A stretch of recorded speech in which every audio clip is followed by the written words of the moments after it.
हमरा लगा था कि कुत्ता के कहीं जोगाड़ देख लो का चलते एकरा आंख में लड़सराई हो गल बा। वही से शायद एकरा गाना के टाइटल दिखत नहीं है कि गाना के टाइटल अलग अलग बा।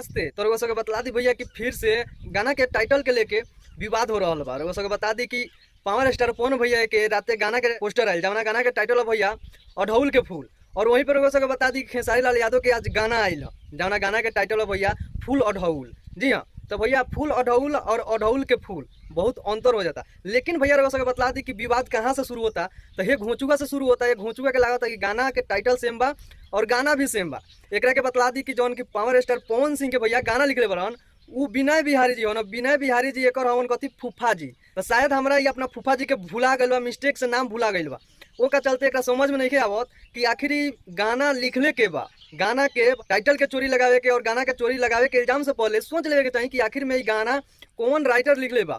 और खेसारी भैया के जौन की गाना लिखल गइल बा रउआ सबके बतला दी कि नाम रखते सब कोई पहचान जाए कि हाँ आखिर चोर के घर में चोरी कैसे हो सकता।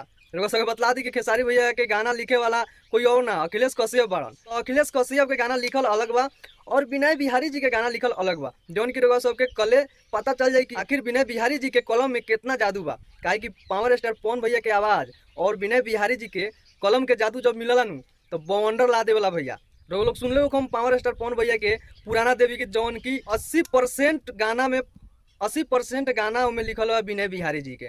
तो भैया रउआ सबके बतला दी कि घोंचुआ के कहा नाम बा कि गाना के टाइटल भी सेम बा। रउआ सब देख सकतानी कि एकरा आई फॉलो हो गल बा भैया। तो आई फॉलो भेला के कारण एकरा आंख से दिखत नहीं के और आंख से दिखत नहीं के भैया तो वही में लगा ले बा काला चश्मा।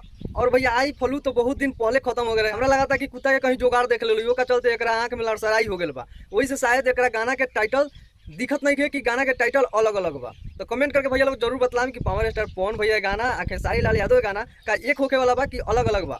कमेंट करके जरूर बतलाएं। मिलता नहीं अगला वीडियो में, तब तक नमस्कार।